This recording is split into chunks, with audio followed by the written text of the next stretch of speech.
So fundamentally, we do need the carbohydrates in our meals because it provides energy very quickly. And our bodies can only function if we have energy. We all appreciate that. One of the problems with carbohydrates is we often forget that we eat too much. When it doesn't convert directly into energy, it becomes glucose. Actually, glucose is a form of energy as well. But instead of using it, when we eat too much carbohydrates, that glucose then becomes fat eventually, and it gets stored in the body, and that's not good.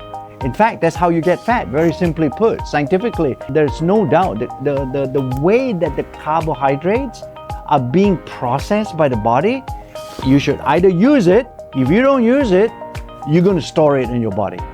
I think we all appreciate the fact that, like everything in life, if you do too much of something, instead of being good, it becomes bad. We have certain ways that we can actually stop that. For example, when we talk about eating carbs, we should sort of eat things like whole grain, vegetables, all the complex carbohydrate. Instead of eating simple, processed carbohydrates, we should eat carbohydrates in its original form, and they usually happen as complex. They are much more difficult to digest when you take it inside your body, and therefore they're more difficult to digest. You don't have so much of it being converted to sugar, which eventually becomes fat. And when you think about it, then part of your nutritional approach to health and to weight management, for example, is to use a simple portion size system for all these whole grains.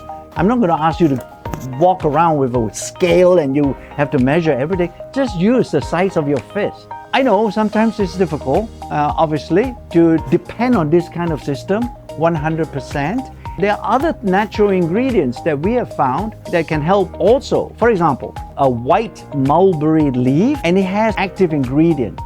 Simply put, the chemical name is just D&J, right? We've found that this particular ingredient is very good and effective in stopping the carbohydrates when you eat it, because it goes into your stomach and intestine, but it stops it from being absorbed into the blood. If you can stop that absorption, then you won't have any blood glucose flow increase at all, right?